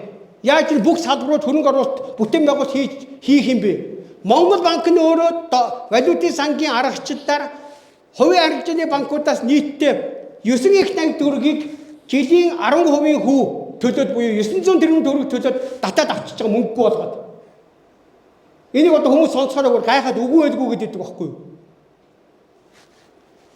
Яагаад тэгж яах нэхэр нөгөө одоо юу гэдэг бид нар ингээд нөгөө 15 тэрбум долларын эдийн засгтай байлаа. Нэг янз. 6 7 8 9 10 7 30 хүссэн эсвэнч нөгөө доллартай үйдсэн төгрөгийн нийлүүлэлт хийн штэ. Тэр нөгөө монголчууд мөнгөтэй болоод үр дүнгээ үзээд ирэхээр эдгээр зээл энтиг төлчих байхгүй юу? Тийм учраас биднийг байнгын долларын өрөнд байлгахын тулд нэгдүгээр төгрөгийн доллартай харьцах шиг байнга унгана, хоёрдугаар байнгын төгрөгийн хонцтой байлгаж доторчлолт нь өндөр хүүтэй зээлийн тогтолцоотой болгохоор чи бид нар нөгөө хоосон одоо юу гэдэг аппликейшн 5 сая 100 сая төгрөгөөр зөвшөөрөлт авчихгүйтэй хүнд 6% хүүтэй зээл өглөө. Тэр хүн 100 сая төгрөгөөр дөрмийн сангаа бүрдүүлчихэд буцаага тэр одоо юу гэдэг 100 сая төгрөг 60 сая төгрөгийн хүүгэж аваад байгаа мөнгөн тэр аппликейшн байхгүй шүү дээ. Чи агаар тэр хоосон ингээд би энд хүүдэд байгаа мөнгөд учраас тэр нь өөрөө явсаар байгаа жинхэнэ инфляц болчиход байгаа байхгүй юу? Тэгэхээр одоо эндээс би юу тайлбарлах гэхээр ерөөсө бүх юмны үндэслэл ерөөсө энэ. Тэгэхээр одоо долларын эзэд яаж яахаа бүх дэлхийн улс орн 190 улс байгаа. Олон улсын валютын сангийн хөтөлбөрт хамрагдаж захирагддаг төв банкыг хараад тус болсон. Тэгэхээр төв банк нь яг долларын эзэдийн тухайн доторчлолт нь үндэсний мөнгө тэмдэгтийн ханшийг унгах өндөр зээлийн хүүтэй байх бодлогыг хэрэгжүүлнэ. А тэгээд одоо Монголд бол энийг яг төгс хэрэгжүүлж байгаа нь Монгол банк. Өнгөрсөн онд гэхэд 9 их 80 төгрөг татаад авцсан. Тэгээд ерөнхий динамикийг харахаар 2006 оноос эхлээд бодлогын хөгжлийг гаргаж ирээд тэгээд нөгөө манай эдийн засаг хэдий ч нэ тоон дөнгөөр томрох тусам Монгол банкны татаж авдаг үнийн дүн нэмэгдээд яваад байгаа. А тэгээ нэгэд төгрөг хэвлэж байгаа төв банк нь өөрөө арилжааны банк руу хүү төлж байгаа юм чи одоо баяслан сахад энэ төр Монгол улсын эзэн байхгүй яа тий. Яагаад тэгээ тэд нар хинээс чамаагүй зээл аваад авсан зээлийнхаа бараг 40% нь Монгол банк руу буцаага зээлчиж байгаа байхгүй да. Одоо би шинэ голомт банкны эзэн баясгалаа. Миний банкны баланс өнөөдөр 7 их 80 төгрөг. 7 их 80-ийнхаа би бараг 2.5 их 80-ийн Монгол банк руу зээлчгэрч миний эрсдэл байхгүй. Тэгээ би хүмүүсээс хүснээрээ хадгалж авлаа. Хадгаламжийн хүүг нь Монгол банк надаас зээдэ төлчин. Тэгээ би одоо 7.80-аас 3-ын Монгол банк руу өгчөөд 4 би зээл өгөө тэрүүгээрээ би одоо станц бариад төмөр зам бариад улс төрчдийг худалдаж аваад улсын эзэн болоо суугаад байгаа байхгүй юу. Тэгэхээр бүх том эрх мэдэл явж байж арилжааны банкн дээр болчиход байгаа. Яг жохомгүй тэгээ арилжааны банкыг сая бид нар нөгөө хөгжлийн банкыг зөндөө шалгасан. Хэрвээ өнөөдөр нь хувийн арилжааны банкуудыг хөгжлийн банк шиг шалгах юм бол бүр юу гарч ирнэ гэж бодож байна. Би өөрөө банкир хүн, санхүүч хүн маш сайн мэдж байна. Тэгэхээр одоо бид нар энийг ингэж сайн ойлгож аваад цэгцэж авахгүй бол угаасаа энэ тогтолцоогоор ингээд энэ арилжааны банк гэдэгт тусгай зөвшөөрөлтөө хүн дараа нь энэ банк гэж чинь хувийн ингээд нөгөө долларын эзэдчин өөртөө хөрөнгө оруулалтын сангуудаараа аваад тэг одоо энэ баясаа сахал биш оронд нь өөр гадны нөгөө хувьцаа эзэмшд орж ирнэ. За ингээ Монгол улсад одоо өстө нөгөө нэг нийт 3.5 сая хүмүүс тэр 70 сая малтайгаа 3 их 80 долларын байгалийн баялагтайгаа гадаас гар дамжаад энэ банкны эзэн хэн болно хооронд нь арилжаалагчдаг тийм л нэг тийм одоо бараа ууж хувирч байгаа байхгүй Монгол улс маань өөрсдөө. Тэгэхээр эндээс нэг юм сайн ойлгох хэрэгтэй нь юу гэхээр Монгол банк, хувийн арилжааны банк хоёр нийлээд улсыг удирдахаас биш улсын хөр засгийн газар дээр ерөнхийдөө удирддаггүй байхгүй юу? Эдрөө зөвхөн татрын алба. Тэгээ Монгол банк энэ хоёрын одоо бүх ашгаа хийгээд тоноод луурдад үлдсэн юм дээр нь төсөөгөөд найрлаж байгаа нь одоо нэг 126 байхгүй даа. Тэгэхээр бид нар энийг янзлаад энэ засгийн газар маань өөрөө 100% нэг мэддэг болж сая Монголын ард түмэн тэр үндсэн хуулийн заасан засгийн эрх мэдлээ бүрэн эдлээд өөртөө төлөөлөн сонгосон засгийн газараа дамжуулаад Монгол банк хувийн банкуудыгаа устгаад явах ёстой үндсэн гарц чинь эндээс орж ирчээд байгаа. Арилжааны банкуд одоо голомт банк 95 онд байгуулагдсан өнөөдөр 29 дэх жилдээ. Голомтын баясгалан байгаад идэг. Элбэгдөрж байна уу, Санж баяр байна уу, Хэн байна уу, Жанко байна уу, Хүрск байна уу бүгдийг аргалаад яваад идэг. Нөгөө хэд нь солигдоод ард түмэнд Аз үзэгдээд гадагшаа гарч цухтаад дөрвөл алга болцсон их орон дээрх нүүргүү эдгээр бахиуд дээр дараагийн засаг төрийг удирдах яваад идэг. Тэг хамгийн осолтой юм бас эдрээс болоод Монголын эдийн засаг өөрчлөхгүй байгаа байхгүй юу? Энэ хүмүүсийн үзэмжээр эдийн засгийн аль салбар хөгжих юм. Эдийн засгийн аль салбарт эдгээр зээл өгөх юм. Тэг эдгээр юусаа одоо тэр банкны үндсэн этикэ бариад яг чухал хэрэгтэй салбарууд өгөхгүй өөрсдийнхөө үзэмжээр өөрсдөө нэг бүдгэлж болсон хүмүүстээ өгнө. Тэгээ бүх улсыг энэ банкны эзэд захираад байгаа болохоос биш улсын хөр засгийн газар биш банкны эзэдийг захируулж байгаа цаад энэ програмын удирдах байгаа нь Монгол банкаар дамжуулаад олон улсын валютын сан. Одоо би долларын эзэн бол надад амар баясгалан байна уу, сахал байна уу, баяр хүү хамаагүй шүү дээ. Миний програмын дотор надаас байнга зээл аваад цаашаа өгөх ёстой. Тэгээ зээлээ өшөө их болгох ёстой. Монголын ард түмнийг бүгдийг барьцаалах ёстой. Тэрийг дахиж өрийн бичиг болгоод надаас дараагийн долларын зээл авах ёстой. Яг хувийн юм шуналтай увайгүй хүмүүсийг захирах нь долларын эзэд айгүй амар байхгүй юу? Үнийн шудраг ард түмнээ боддог хүмүүс бол эдгэртээ ажиллахгүй байхгүй да. Арилжааны банкнаас Монгол банкны авсан зээлийн үнийн дүн түүний хэлдэг 8 их 80. Үтгэж хэрвээ Монгол банк арилжааны банкнаас жилийн 10% хүү төлөөд 8 их 80 төгрөг аваагүй бол өнөөдөр монголчууд мөнгөтэй өчнөө олон орон сууц барьчихна. Том бүтээн байгуулалтууд хийчихнэ. Энэ төсөв дээр ингэж нэг 126 хэрэлдэж суухгүй байхгүй да. Энийг л манайхан сайн ойлгомоор байгаа. Яг энэ залийг өөрөөр долларын эзэн тухайн улсыг удирдах байгаа үндсэн залчраас нь арилжааны банкаар дамжуулаад тэгээ Монгол банкыг удирдах байгаа хийгээд байгаа юм. Өөрөөр хэлбэл одоо Монгол банк чинь өнөөдөр ингээд бараг 900-аас 1 их 80 төгрөгийн хүү төлсөн байгаа зөвхөн энэ жилдээ. Гэхдээ тэр чинь тэрийгээ дараа яаж нөхч чинь долларын ханшийг ихсгэж байгаа. Одоо үгдэ Монгол банк өөрөө ханш тогтоож байгаа юм чинь. Долларын ханшийг 3400 байхад орж ирсэн 200 сая доллар зарах. 3500 болгож байгаа 500 сая доллар зарах гэд тэрүүгээрээ буцаагаад энэ алдагдлаа нөхөд ингээд нөгөө төгрөгч долларын хэсэг ханшд унаад идэг. Монгол банк ч гэсэн энэ алдагдлаа тэр ханшийн зэрэгөө нөхсөн болоод ингээд баланс хийгээ яваад идэг. Тэр хамгийн хорлоод байгаа нь Монгол банк цаашдаа арилжааны банкнаас зээл авахын болиулаад тэгээд энэ хүүтэй зээл авахын болиулаад тэгээд зүгээр мөнгөө нийлүүлээд тэр нийлүүлсэн мөнгө нь энэс харалтаа та нар. 1 сард 1 сая 200 сая доллар зарж байгаа. 1 сард 1 сая 200 сая доллар зарж байгаа. Тэгэхээр хамгийн хорлоод байгаа нь Монгол банк цаашдаа арилжааны банкнаас зээл авахын болиулаад тэгээд энэ хүүтэй зээл авахын болиулаад тэгээд зүгээр мөнгөө нийлүүлээд тэр нийлүүлсэн мөнгө нь энэс харалтаа та нар. Нөгөө Монгол банк хүү төлөд байгаа учраас одоо би арилжааны банк нэг талдаа Монголыг надаас хүү төлөд миний хадгаламжийг авчиад байгаа учраас би хүмүүсээс хүсснээр хэдийн их найдын хадгаламжийг Монгол банкны хүүгээр авчиж байгаа байхгүй юу? Барьцаагүйгээр. Тэгээ түүний жишээгээр би Голомт банк 7 их найд төгрөгийг Монгол банкны надаас хүү төлж авч байгаа энэ хүүгээр нь хадгаламжийг авчиад Монгол банк руу тодорхой 40% шахуу байршуулчаад үлдсэн 60 дээр би 25% хүүтэй зээл өгöd тэрүүгээрээ би давхар нөгөө мальти эффект буюу одоо санхүүгийн залилангууд санхүүгийн баталгаа гаргаад Америкт турбин авчиад энэ бөөрөлжүүдийн станцыг барих ч үт юм уу. Тэгээ санхүүч хүмүүс энэ дээр чи ингэж гол залиланд өөрөө хийгээд явцдаг. Тэгээ одоо бид нар яах юм? Нөгөө банкны эзэн хүн хүмүүсээс ингээ ямар ч хүү төлөхгүй барьцаад явахгүй зээл аваа тэрүүгээрээ баталгаа гаргаж ягаад цахилгаан станц авчиж бариад дараа нь тэрийг 8 центээр ард түмэн зараад явчихчихна. Ингээд бид нар давхар зүгээр энэ банкны эзэн гэдэг лоёрчд бүгд тэр улс орнороо лоёрдуулаад зээл авчныг хохирно. Дараа нь үйлдвэрсэн цахилгааны доллараар авч дахиж ядуурна.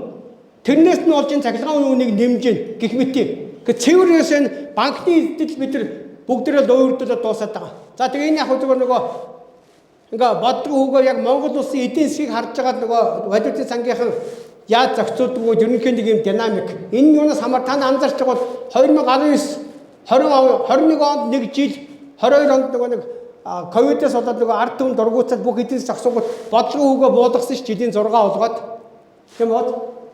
Тэгээ буцаага дэмжиж чана. Хүрэлбаатар орилсоор байгаад 2013 онд нэмсэг та нар санаж байна уу?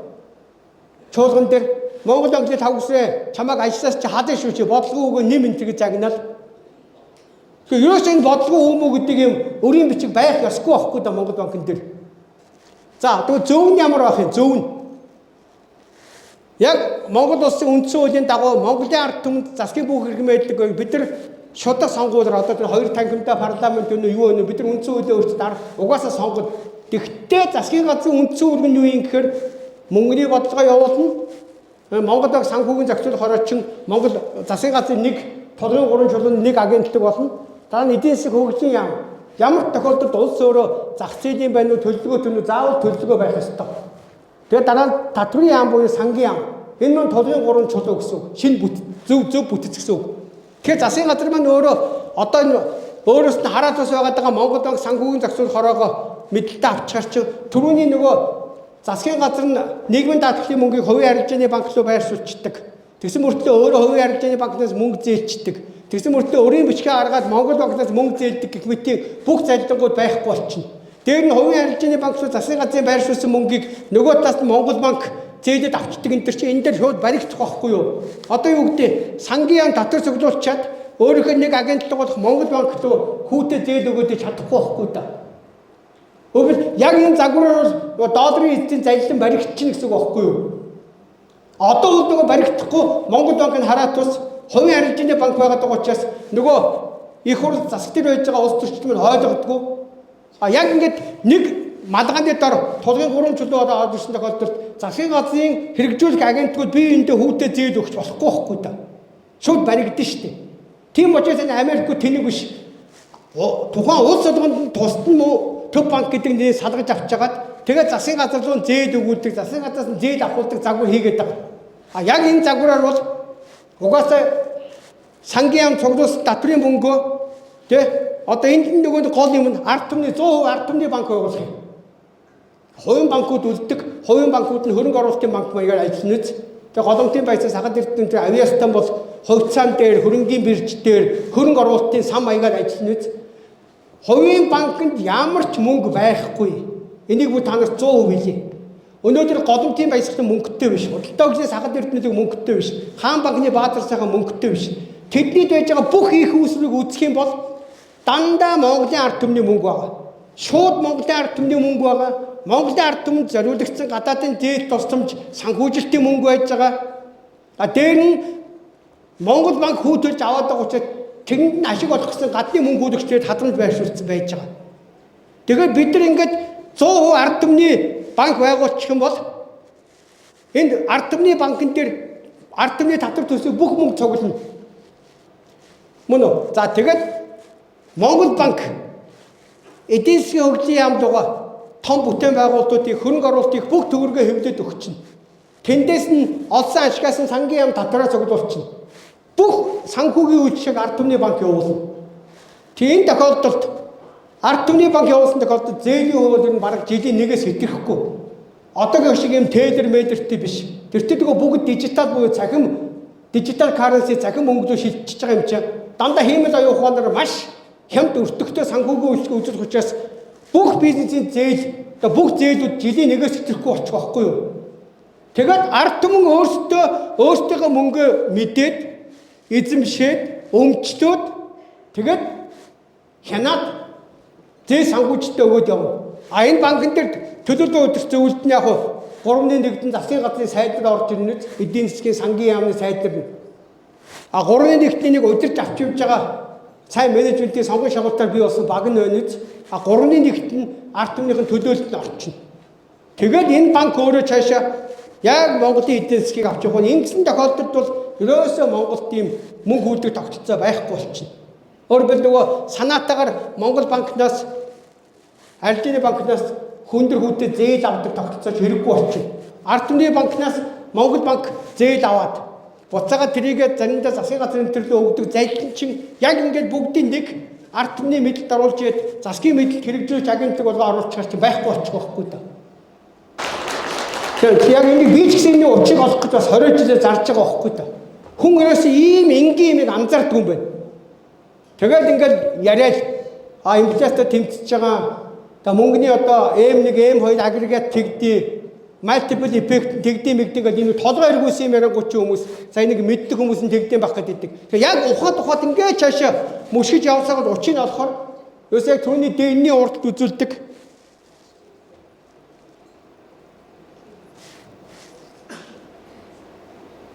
Энэ загвар байгаа байхгүй юу? Өөрөөр хэлбэл ингэхээр бүх юмыг шийддэг нь арилжааны банк. Арилжааны банк эндээс нь өдөржиж хянж зохицуулж яадаг нь төв банк. Энэ хоёрынхаа хавсанд нүдүүлж яадаг нь хөөрхийн нэг муу хэлэгдээд байгаа засгийн газрын их хурлч. Яг эдгээрс ямар ч их мэдл байхгүй. Зүгээр л татврын байцаагч, татврын алба байхгүй юу? Тэгэхээр бид нар энийг өөрчлөлт үнэхээр Монголын ард түмэн өөрийн сонгосон засгийн газараа дамжуулаад түүний энэ бүтцээ хийгээд бүх юм мэддэг болох нь өөрөө одоо гол нөгөө нэг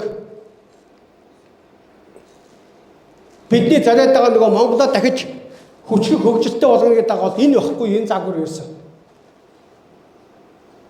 Тэг яг одоо цаашдаа бид нар энэн дээр л бүгд нийлэх ёстой юм. Өөрөөр хэлбэл ингэхээр шинэ мөнгөний бодлого гэж би энийг нь нэрлэдэг байгаа байхгүй юу? Тэг мөнгө маань өөрөө дижитал цахим төгрөг байх юм. Одоо энэ нэг цаасан мөнгө зөн гэж байхгүй зүгээр цахим төгрөг гаргаад тэгээд бид нар цаашдаа яаж явах вэ гэхээр би чинь яагаад их хурлын сонгуульд ороод байна.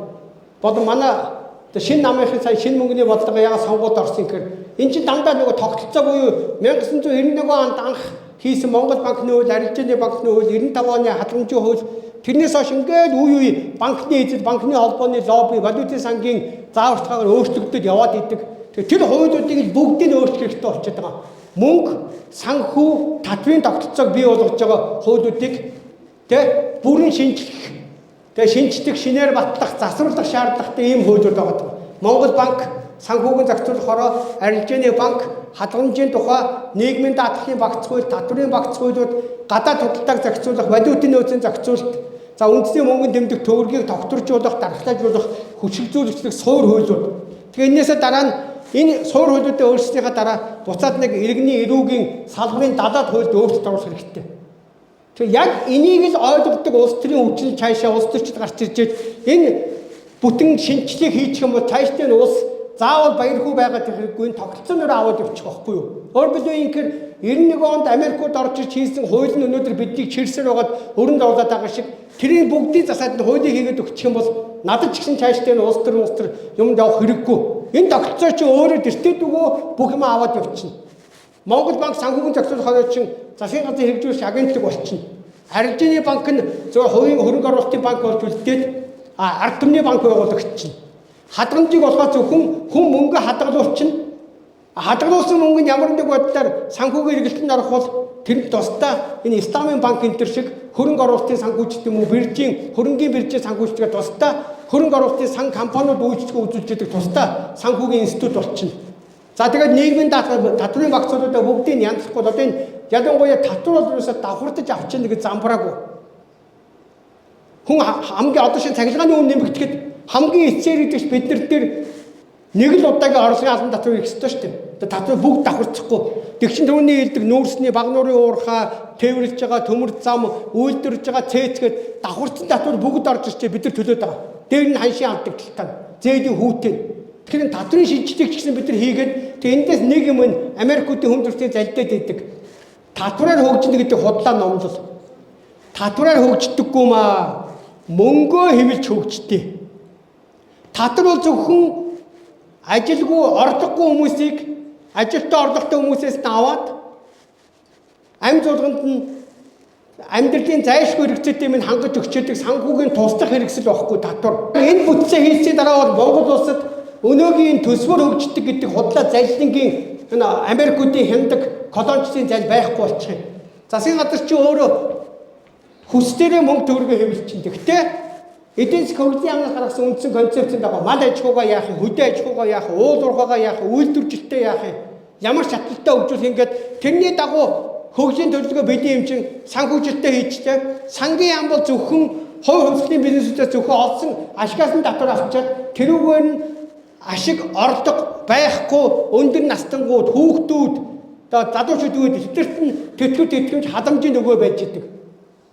Тиймээс татрын мөнгө зуржуулчаа тэндээсээ зам барина, гүүр барина, станц барина гэж тийм юм байхгүй. Энд чинь Америкуудын худлаа зайл байхгүй да. Тиймээс яг энэ бүтцийг л ингээд нэг ойлгоод хийчих юм бол тэгээ Монгол улсээс хинээс хамааралгүй сайхан хөгжиж чинь хоёрдугаар энэ дотоод бүтцэл рүүгээ ерөөсөө долларыг оруулж болохгүй. Цэвэр энэ бол төгрөгөөр явчаад доллар бол зөвхөн за тэгээд энэ бид нар одоо яг тэр нөгөө Klaus Schwab гэдэг юуны Давосын имийг зохион байгуулдаг нэг алуурчин байгаа шүү дээ. Тэр сая бүгд дэлхийг ресет буюу шинээр хийнгээ ковид үед тэгээд байсан. Яг тэрэн шиг бид нар 90 оноос хойш залдуулсан юм чи эдийн засгийн шинээр ресет хийх юм. Энэ юу юм гэхээр саний хэлдэг ресет гэж юу юм гэхээр яг 90 онд орж ирээд манай төгрөгийн ан шиг 20 дугаар тогтоороор 2 дахин бүх хадгаламжийг 2 дахин тоог нь бууруулж одоо хүн хадгаламжиндаа 100 төгрөгтэй байсан бол 50 болгож унгаад тэгээ барааны үнийг 2 дахин яг эсрэгээр нь 90 онд бол доллар 3 төгрөг 40 мөнгөөс юм чи бид нар өнөөдөр яг өнөөдөр 3400 байж байгаа долларыг арын 3 тгийн арилгаад ресет хийгээл 1 доллар 3 төгрөг 40 мөнгө тий 2026 онд ингээ 3400 3 төгрөг 40 мөнгө болгох чинь тэгээд нэг долларын шиг доктортой болгочоод бүх статистик бүртгэлээ арын 3 тгийг арилгаад өнөөдрийн 1000 төгрөг маань 1 төгрөг болж хувираад их 80 гэдэг байгаа маань тэрүүн болоод тэгээ одоо чинь Японд ч айгүй хялбар нь шүү дээ. Амар. Тэгээ хятад бол ялангуяа бүр хялбар нь шүү дээ. Тэгэхээр энэгээр бол одоо манай 1 төгрөг 2 юантай тэнцэж чинь тэгээд нөгөө нэг ийм утга учиргүй их 80 маяг гэдэг ингээд төөрөлтөд ингээд ах хэрэггүй маш товч ингээд ханш давтвартай 3 төгрөг 40 мөнгө 1 доллар 1 юан 2 1 төгрөг 2 юан.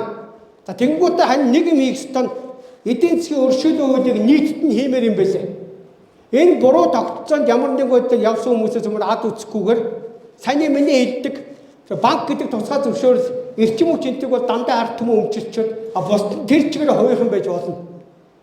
Хинцээж хувийнханд өгч болохгүй юм чин тусгай зөвшөөрөл энэ банк эрчим хүч ус энтер гэдэг энэ гол сүлжээнүүд ард түмний орлогыг хураадаг ахуй амьдралын үндсэн суур баталгаа болсон. Тэрийг бол ард түмний өмчлөлт авч үлдээл тэгээд ерөөсөө төмөрөө ханшин доктортой зээлийн хүү жилийн нэгээс хэтрэхгүй хүссэн хүндээ санхүүжилт олддог. Тэгээд бүгдийг дахиад шинээр ихнэ. Ресет хийгээд. Тэгэхгүй бол өнөөдрийн тогтцсон биш үү? Төрүүлээд нөгөө улс төрчдтэй хуваалдаад тэгээд ашиг батлын тусгай зөвшөөрөл эцсийн завцсан. Банкны тусгай зөвшөөрөл авцсан.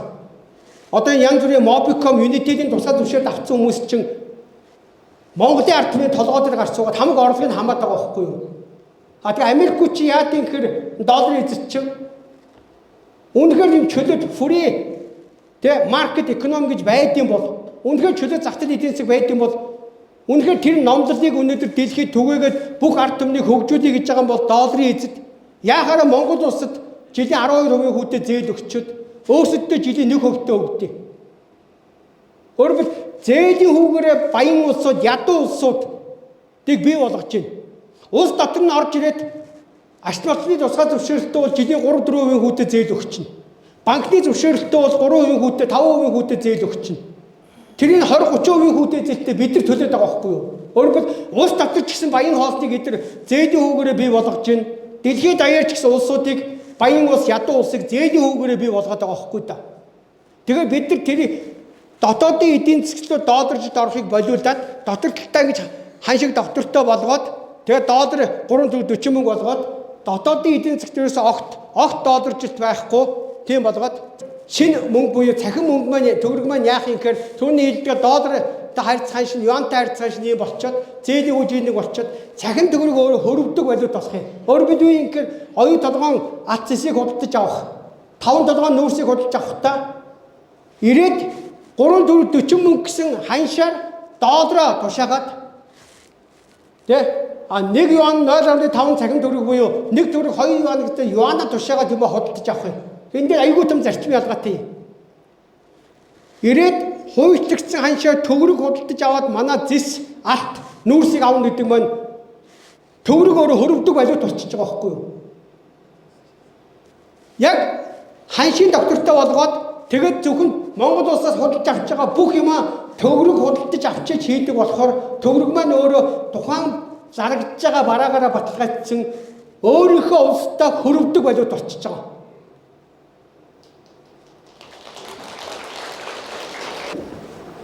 Би яагаад дотор талдаа долларыг оруулж болохгүй гэдгээр маш энгийн. Саний хэлдгээр ингээд дотор талдаа төгрөгийн цахим төгрөгийн санхүүжилттэй хүн мөнгөөр дутагддаггүй. Зөвхөн олсон ашиг татвар төлдөг ингээд шинэ мөнгөний бодлого хэрэгжих учраас бид нар эргээд гадаад зах зээл дээр маш зөв ажиллана. Тэгээ бүх дэлхийн өөрөө долларжилтаас татгалзаж байна. Долларын хяналтаас. Тэгэхээр манай хол маш энгийн. Яг манай Монгол улсын гадаад худалдааны 70% нь хятад байгаа. 19% нь Орос. Тэгээ бусад улсуудтай Япон, Солонгос, Америк, Европтой бүгд нийлээд 11%. Өөрөөр Монгол улс баяр хөдөлгөөн $100 олох юм бол 70-аар нь хятадтай 8 хийж байна, 19-ээр нь Оростой 8 хийж байна, 11-ээр нь бусад улсуудтай. Дэлхийн бусад бүх улсуудтай шүү. Тэгэхээр би заавал $100 хадгалах хэрэггүй. Одоо эдгээр валютын нөөц ихтэйгээд баярлаад байгаа юм. Эсвэргээр бид нар бүр жинхэнэ алуулж байгаа байхгүй юу? Валютын нөөц гэж юу юм? Монгол улс нөөц $35 тэрбум зээлтэй гадаад өртөө. Тэрний дундажгүй жилийн 10 байгаа. Тэгэхээр чи би өөрөө долларын эзэс 10% хүүтэй $35 зээл авчаад одоо $5 тэрбум валютын нөөцтэй боллоо гэдэг. $5 тэрбумын буцаагаад тэд нар 5% хүүтэй өгчөж байгаа байхгүй да. Гэхдээ ямар ч одоо 8 чи тийм алдаа хийхгүй үсттэй. Хүнээс 10% хүүтэй зээл авчиж тэр хүндээ буцаагаад 5% хүүтэй зээл өгөхгүй үсттэй. Тэр Америкууд яг ингэж залддаг байхгүй. Тэгээ өнөөдрийн Монгол улсын валютын нөөц 5 тэрбум гэдэг байгаа чинь бид нар нийт долларын эзэс янз янзын байдлаар одоо хот жишээ нь $775% хүүтэй $500 сая зээл авчих штеп. Өнөө ойрын үед яригдээд байна. Тэгсэн мөртлөө байгаа $5 тэрбум 5% хүүтэй буцаагаад долларын эзэс зээл өгчөж байгаа байхгүй валютын нөөцгээд. Өөрөөр Америкууд хизээч бидэрт доллар өгдөггүй байхгүй да. Та нар зээл өгнө гэж нэрлэлчээд манай оюун толгой эсвэл манай эрдэнтийн зис нүүрсээр баталгаажсан долларыг хэвлээд энгийн тайлбарлуул. Тэгээ бидэрт 10% хүүтэй зээлчингуудаа та нар буцаагаад төлбөр тооцоогийн тулд бидэрт буцаагаад наадах валютын нөөц болгож манай өрийн бичгийг ав гэж хэлээд 5% хүүтэй буцаагаад бидээс зээлчдэг байхгүй да. Тэгэхээр бид нар тэгж бүхэл бүтэн улс орноо 100% дотоод эдийн засгаа долларжуулаад дээр нь гадаад худалдаага доллар 100% хамааралтай байх хэрэггүй. Маш прагматик хандлал.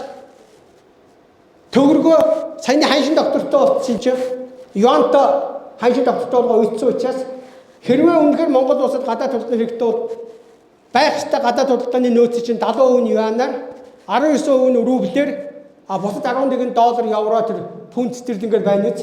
За ингэсэн тохиолдолд бид нар хятадтай хийж байгаа 8 бол Оростой хийж байгаа 8 болгондоо заавал их л долларыг дундуур нь оруулаад алдаад байгаа тэр алдхаа болчихно. За өнөөдөр Оросоос манайхан нефт авдаг. Хүмүүс Оросуудыг ад үзээд идэв. Өндөр үнэтэй өгдөг гэж. Үгүй шүү дээ. Бид нар өөрсдөө дэлхийн худалдааны байгууллага гэдэг нэртэй долларын эзэдийн бүтцлөө ороод тэр дэлхийн худалдааны байгууллагын гишүүн болсон учраас Оросоос рублээр бензин авах хэрэггүй болчихж байгаа байхгүй да. Тэгэхээр нэгэн долларыг зөвхөн доллараар бензин худалдаж авах гэрээг бид нар Америкуудын өмнө хүлээчихээр Оросуудтай доллар худалдаж авна. Оросууд тэр ямар хамаатай та нар өөрсдөө дэлхийн урдны байгууллагад доллар хөдөлж авна гэдэг гишүүн болцсон юм чи. Тэгээд бас доллар авалтай гэж байгаа байхгүй юу? Зүүн бол бид нар зүгээр л өрөөвлөөр төгрөгөө ханшин доктортой болгож уяал. Өрөөвлөлтөд тохиолдолд бид нар Оросын өөрийнх нь дотоод үнээр өрөөвлөөр авах хямдхан харж штэ. Дээр нь эмнүүд өнөөдөр энэ бүх эмүүд яагаад үнэн нэгсээд байгаа? Ихэнх нь Оросоос орж ирд юм билээ. Тэгвэл дундуур нь доллар орж ирж байгаа ч одоо эмийн импорт хийдэг компаниуд яаж юм? Заавал их л доллар хөдөлж аваад очиж өрөөвлөөр солиод төлбөрөө хийгээ буцаагаад авчиад эндээ зараад гэдэг. Яг адилхан байхгүй. Тэгэхээр зүгээр энэ валютын нөөцийн менежмент дээр бид нар аль улстай, аль бүстэй, аль мөнгөний валютын бүстэй ямар хэмжээний гадаад худалдаж байгаа тэрэндээ тааруулж хийгээд болоо. Тэгэх юм бол манай гадаад худалдааны долларчлалаас 11% болчихно. Доторчлын эдийн засгийн долларчид 0 болчихно. Бид нар тэгээд доторчлогоо эдийн долларыг оруулах хэрэггүй. Одоо миний нэг баг хүн басны гол юм бах. Энийг бол монголчуудаас илүү би дийлхэлүү тайлбарлах юм. Энийг бол туршаад 100 яриад үзсэн хэд хэдэн газар Японд, Америк энэ хүмүүс тайлбарж өгсөн. Нэлээд сонирх шинжтэй юм байна. Өнөөдрийн дэлхий одоо Путиний гэдэг байгаа тэмцэл байна. Олон төрөл дэлхийн гэдэг байгаа цаас оноо юу юм гэхээр дэлхийг ерөөсөө юу сүйдлээд байна? Энэ геополитик буюу биенийхээ байгалийн баялаг газар нутгийг өөрөдөж авдаг. Тэрийг хэрэгжүүлдэг геокаренси буюу доллар, фунт стерлинг, евро гэх мэтийн мөнгө зэвсгэн. Тэгээд тухайн улсад орж ирээд геономи буюу яг доллартай итсэн мөнгөний бодлого, эдийн засгийн бодлого явуулаад байгаа байхгүй. Энэ нь өөрөө дэлхийг өнөөдөр бүх дэлхийн байгалыг сүрүүлж гээ, үндэстнүүдийг үндэстэн биш болгож гээ, мөхөөж гээ, улс орнуудыг одоо бүтэн дампууруулж одоо мүлжиж, колончилж байгаа. Энийг яаж засахын гэхээр бид нар маргаашийн дэлхийг бол энэ 3 геог, 3 эко болгох ёстой юм. Тэр геополитиксийг экополитикс болгоно. Хөлбөл улс болгон өөрийнхөө амьдарч байгаа газар зүйн байрлал дээр байгалийн хуулийг дагаж амьдрна. Өөрөөсөд нь их ос байгаа, өөрөөсөд нь их цаад байгаа. Өөрөөсөд нь их засаг байгаа. Тэгэхээр улс болгон өөрөөсдийнхөө их цаад, их ос, их засгаа дагаж амьдрах чи экополитикс. Тэгээ энийг хэрэгжүүлэхэд бол одоо тэр яриад байгаа БРИКС-ийн мөнгө байна уу? Улс болгон өөрөөсдөө ерөнхийдөө хоорондоо бүсчдээд төлбөр тооцоогоо идэг доллараар татгалцсан шинэ төлбөр хэрэгсэлтэй болно. Тэр нь гэхдээ хүлдэг биш, байгаль орчныг сүйдэлдэг биш. Яг байгалийн хуулийг дагаж явдаг шинэ цахим мөнгөний тогтолцоо болох байхгүй эко currency. Тэгээ улс болгон яг жинхнээсээ экономи орно. Одоо бол экономи байхгүй. Экономи эко гэдэг чинь өөрөө байгаль гэсэн үг шүү дээ. Байгалийн хууль байхгүй юу? Тэгэхээр энэ бүх байгалийн эсрэг их дэлхийг сүйдэлдэг. 9 тэрбум үнийг колончилж мүлждэг. Тэ вакцин, эм хороор нь сүйдэлдэг. Тариагаар хүнсээр нь хорлдог. Энэ уусан юундаа салах энэ 3 геогоос сал гаргах чирээсээ энэ 3 эко юм аа. Би яагаад энэ саяны 3 эког тавьж байгаа нөхөр энэ Джеффри Сакс гэдэг одоо сүүлийн 40 жил хүн төрөлхтний амьдралд нөлөөсөн 3 том эдийн засгчийн нэг юм. Энэ Джеффри Саксийн шокинг терапи буюу цочир эмчилгээ гэдэг аргачлалаар зөвлөлт Польш, Монгол энэ төр нөгөө нэг шинжилгүүд хийгдсэн. Өөрөөр бидний долларжуулсан аргачлалын автор хүн байхгүй юу? Өөрөөр 91 оны Монгол банкны хууль, арилжааны хууль, өмч хувьчлал гэх мэт бүгдээрээ энэ хүний аргачлал юм. За тэгээ энэ хүн одоо юу ярьдаг болсон гэхээр яг надтай адилхан юм ярьж байгаа. Дэлхий өөр болсоо. Ядангуяа доллар дэлхийг ингэж ноёлдог нь боллоо гэх түрүүний тэр долларын ноёлголтой холбоотой асуудлыг ярьдаг болсон. Тэгээ яаж энэ хүнтэй уулзъя гэдэг боддог байсан чинь ашгүй энэ зүүн Монгол улсын хөрсгөө урилгаар ирсэн байна гэд. Тэгээ очиж уулзаад битээ нэг Чингис хааны музей үзэж яхад нь уулзаад хоёулаа нэг аяг цаа угаад ярьж суусан. За энэ хүн юу ярьдгүү гэхээр доллар ойрны 10 жилдээ байхгүй болно гэдгийг өөрөө энд долларжуулсан хүн шүү дээ улс орнуудыг.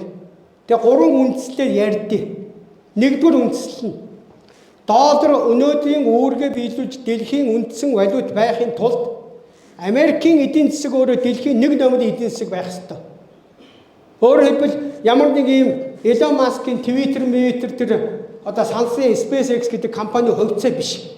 Яг бодит үйлдвэрлэлийнхаа утгаараа бол Америкийн үйлдвэрлэл дэлхийн 1 номер байх ёстой гэж. Өөрөөр хэлбэл долларын баталгаа ямар нэг юм хоосон Facebook, Twitter, Instagram одоо энэ юу вэ? Энэ нэг юм хоосон юмнууд биш. Бодит цаанаа машины үйлдвэрлэл, нефтийн үйлдвэрлэл уурхаа одоо байх хэрэгтэй байхгүй юу? Тэгэхээр Америк өнөөдөр бодит үйлдвэрлэл бол дэлхийд 2-т орцсон. 18% байгаа. Хятад 1 дороод 22% болцсон. Тэгэхээр ингээд оккер батчих. Бид нар одоо тэр доллараар нь бодит юм худалдаж авахаас биш хоосон Twitter, Facebook худалдаж авахгүй байхгүй да.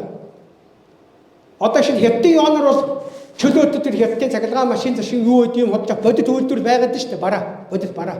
Тийм учраас энэ Jeffrey Sachs юу гэж хэлж байгаа нэхэр нэгэнд үйлдвэрлэгч орны хувьд дэлхийд нэг байха болцсон учраас доллар өөрийн ирэхгүй нөө юм доллар худалдаж авдаг бодит бараа байхгүй болох учраас ингээд өөр ирэхгүй позиц алднаа нэг.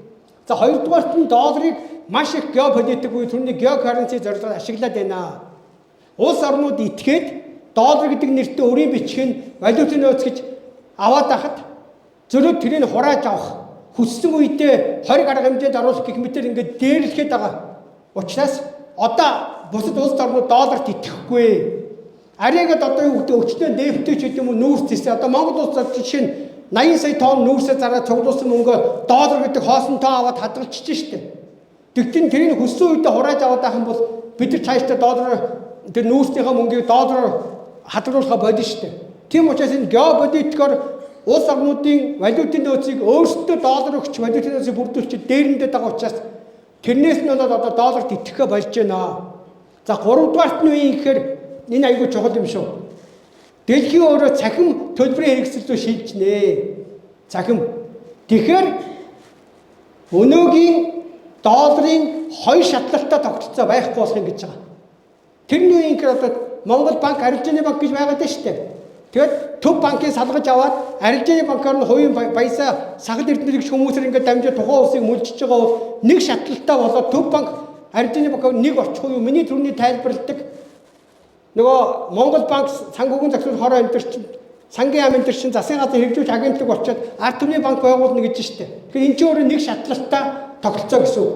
Тэгэхээр нөгөө төв банк ба хувийн банк гэсэн хоёр шатлалтаа тогтолцоо бий болгочоод хувийн банкаар нь дамжуулаад давхардуулсан долларын бичлэлт хийж долларжуулдаг тэр одоо тогтолцоо байхгүй бол гэсэн ийм гурван үндслийг Jeffrey Sachs хэлээд байгаа. За тэгээ би энэ хүний зургийг яагаад ингэж бас тавиад ингэж юм нэхэр би түрүүний танад хэлдэг тэр дэлхийн өнөөдөр өөрөө 3 жогийн барьцаанд орцсон байна. Geopolitics, geocurrency буюу доллар. Тэгээ улс оронд эконом байхгүй geonomy байгаад байна.